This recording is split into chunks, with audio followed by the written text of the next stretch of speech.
Hi everybody, Scott Card here, and I have for you something a little bit different than what we usually have. I've been working on a project for a little while now.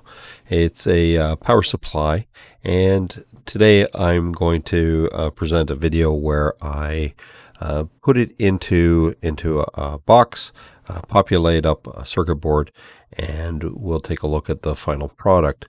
This is something that I'm now working on the third iteration. I'm planning on sending out to have manufactured very shortly, and hopefully can offer to everybody who wants one through a web store. So hang around till the end, and we'll do some testing on it and see how it looks, and go from there.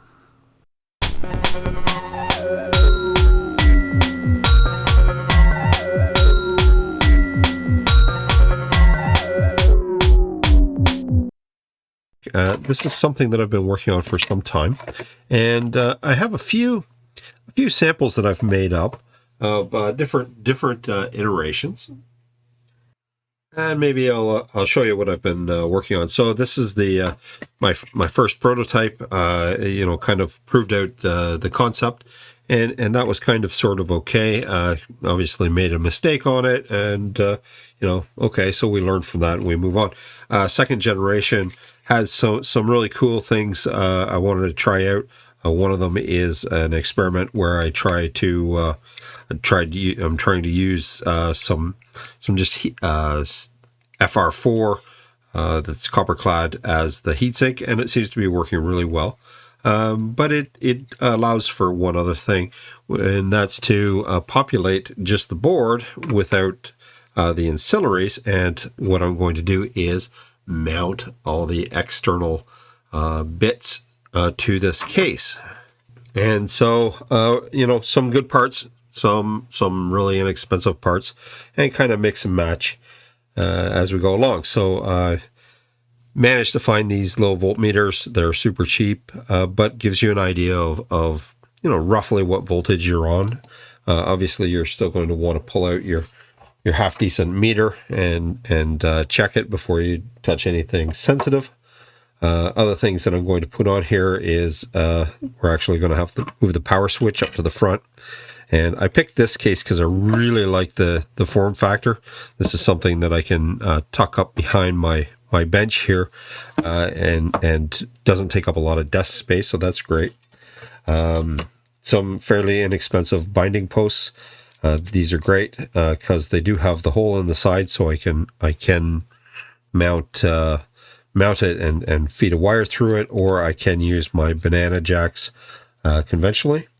One place that I didn't skimp out is on these potentiometers. They're actually really good quality pots that will give us a nice fine adjust. I'm not going to get a lot of jitter. And I'm going to mount a couple of LEDs in here, and that's it. Now, normally, those of you that have had class with me know that I'd normally take this and CAD it up. I'd make a quick little 2D drawing. But as this is kind of a one-off, I thought, well, I had to measure it out and kind of guesstimate where everything was going to go anyway.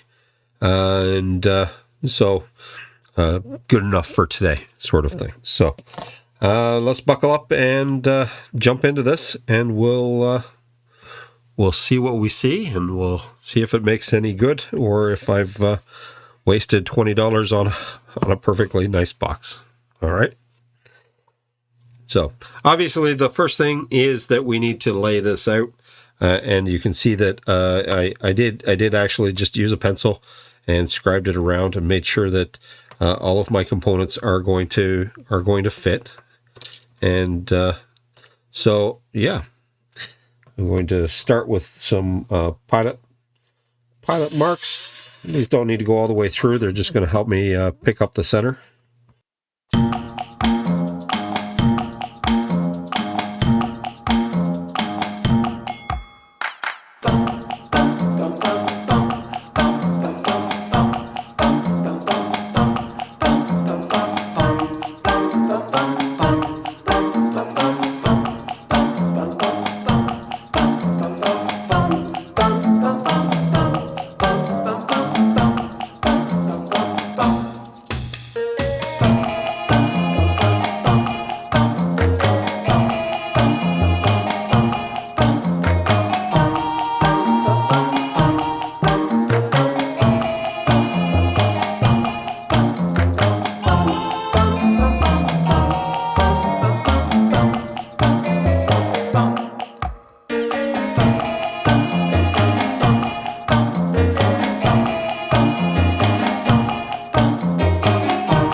Okay, well, so here we are. We're going to solder up our circuit board. So as you can see here, I've finished putting together my box. Still haven't decided which knob I like best, but we have a few things off camera. Oops, all right. Off camera, I tested a few things. I wanted to make sure that indeed the transformer would clear, as well as the heatsink that I've selected, and it seems everything matches up pretty well. And so the next thing to do is to actually populate our circuit board.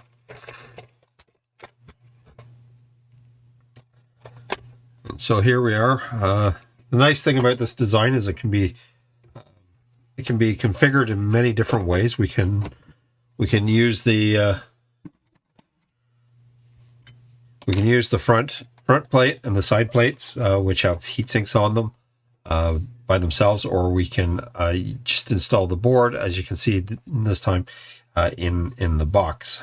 Okay, so a couple things here. The first thing is I'm going to populate the diodes, because there's a lot of them, and there's only one type of diode. Today I'm using 4N 00. I believe these are 004s. Although the 4007 would do just fine. Yes. So we're going to start off just with a nice coarse tip and some lead-free solder, and we'll start by populating all of the diodes.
These are really great side cutters. The reason I like them so much is they have this little piece on here, which will allow you to basically grab the part as you cut it off, so that you can nicely place it and it doesn't fly off. So yeah, shout out to Enclosure for this.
we'll get some high temperature silicone on this later. Not a whole lot of mass here, so I'm not too worried about it, especially for today.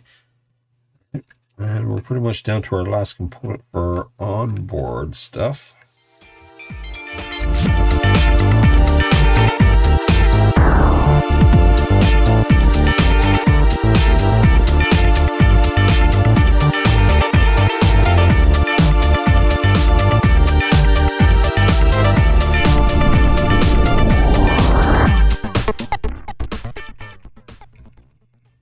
Real temporary anyway. I'll likely take this out to do any soldering to the board. We'll just give it a dry fit, and we'll call that good enough for the moment. We'll look at what's left to wire in to get this all buttoned up. So obviously that's in there good. Lid fits on, doesn't seem to be a problem.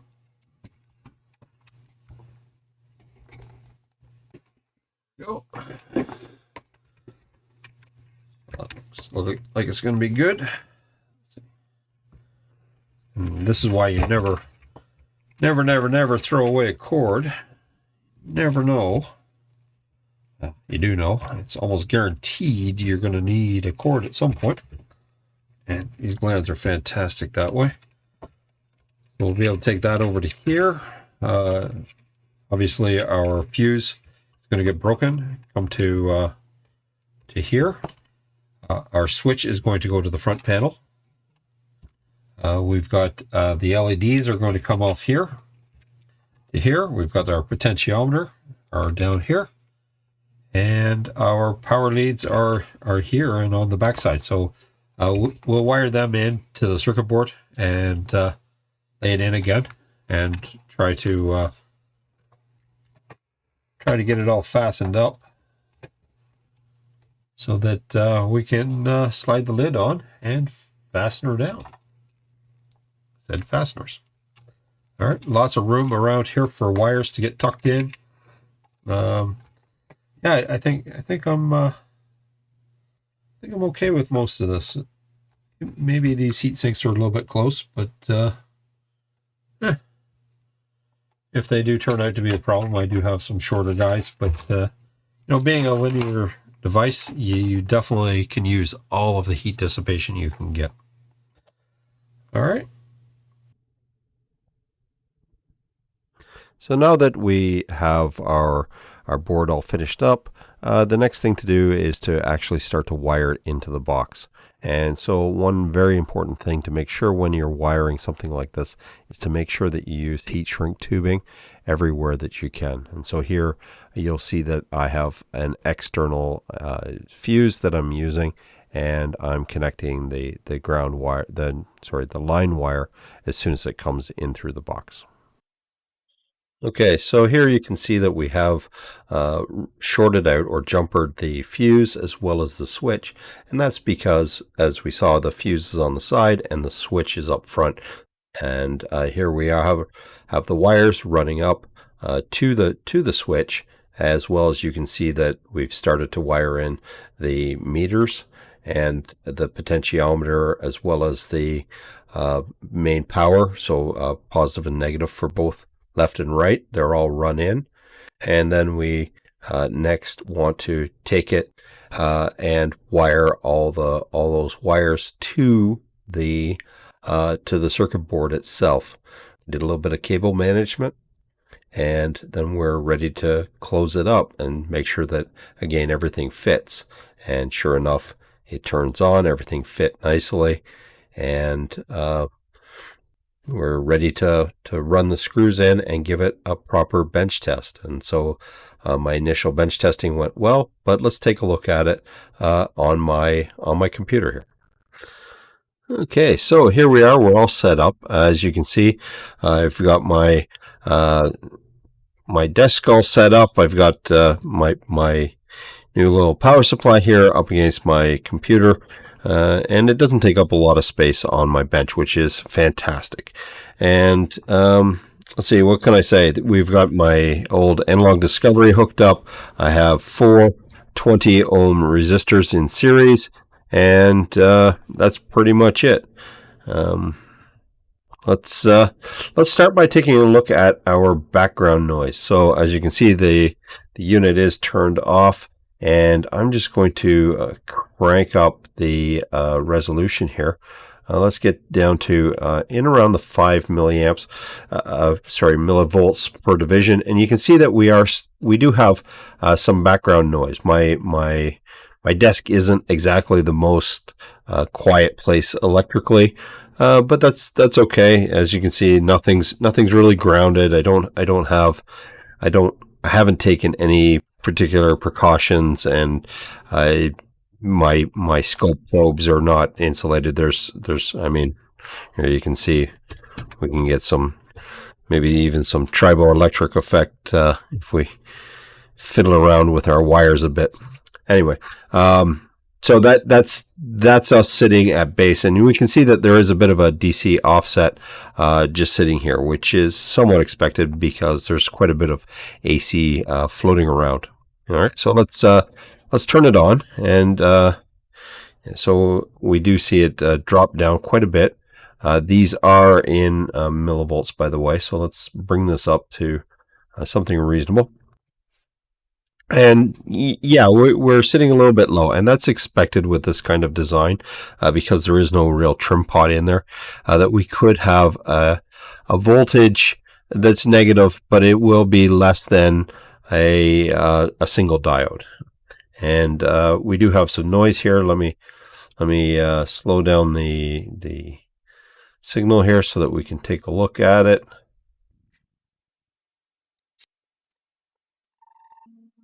Okay, fantastic.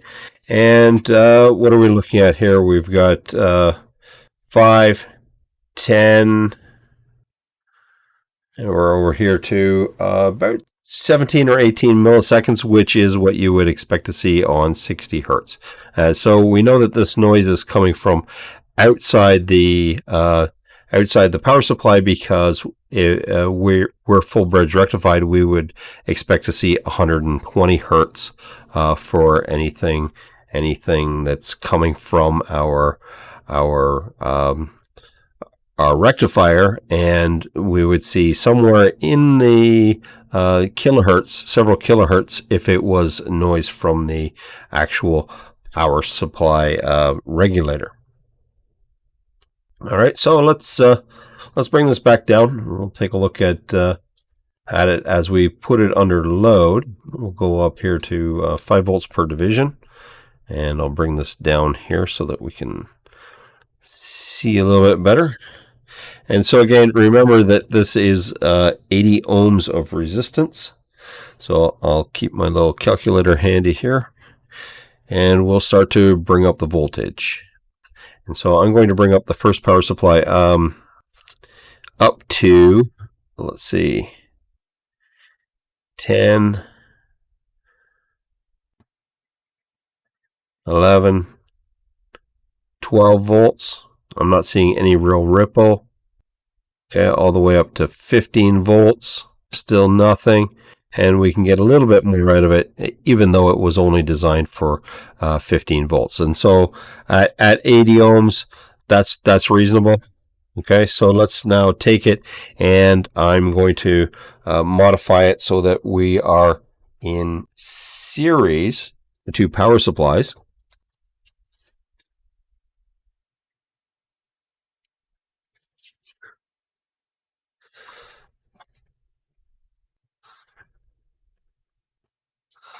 And by putting them in series, we'll be able to get a much higher voltage.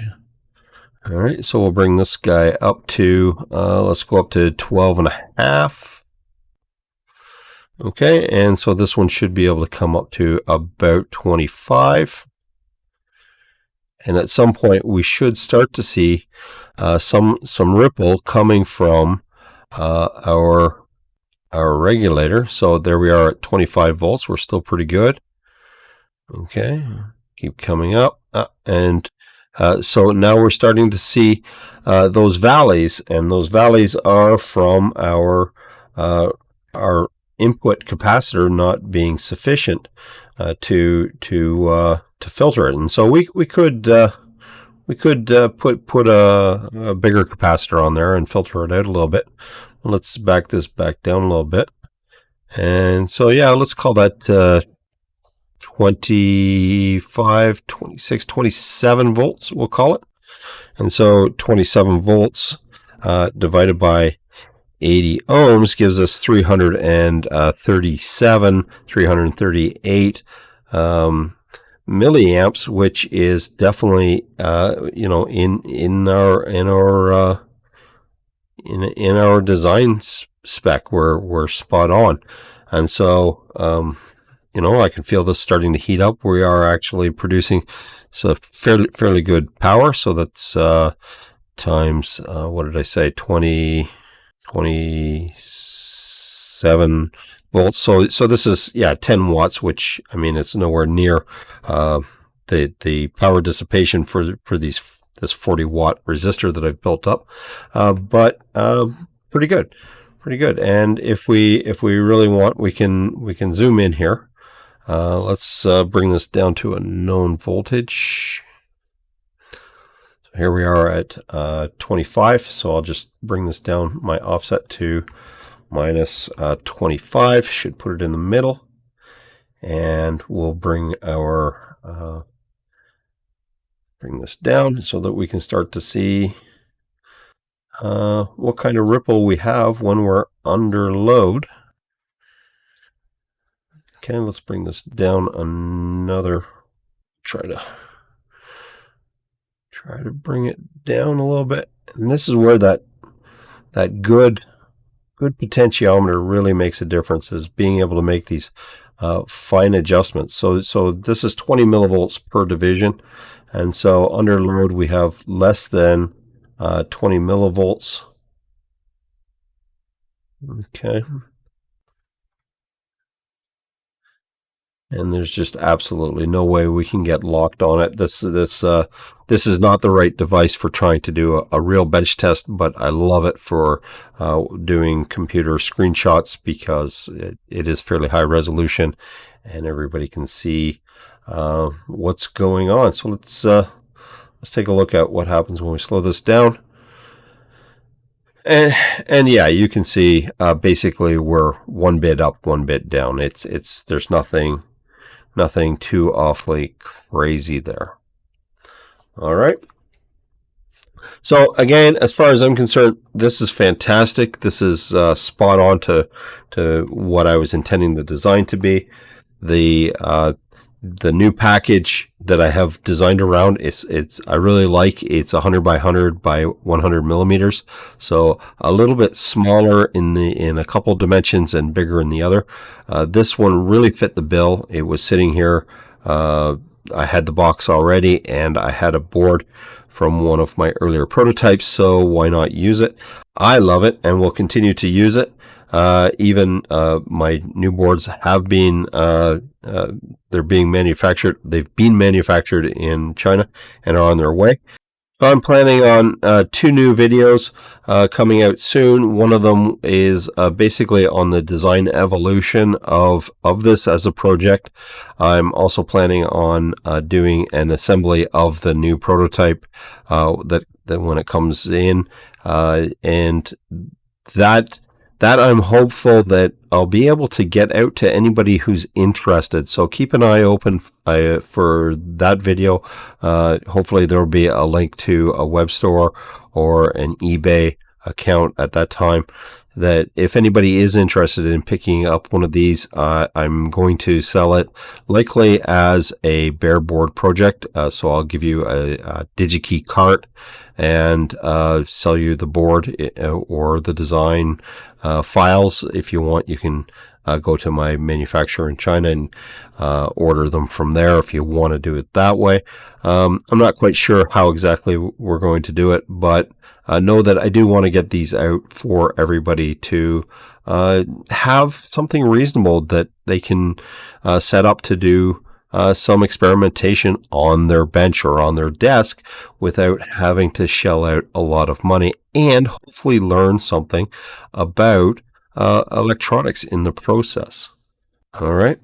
The last thing is I really hope that you enjoyed this kind of video. If you do want to see more like it, please let me know. I realize that it is fairly long, even though I sped up the video and tried to get through as much as I could, as quickly as I could. There is a lot of information, or at least a lot of steps, and so I hope that you do like it, and if you do, give me a thumbs up. Let me know. And if not, you know what? Thumbs down. Some constructive criticism down in the comments is absolutely appreciated. And, it helps me to improve my content. So, yeah, let me know. Okay. And, yeah, thanks for your time. As always, I appreciate your attention, and have yourself a great day. All right. Bye now.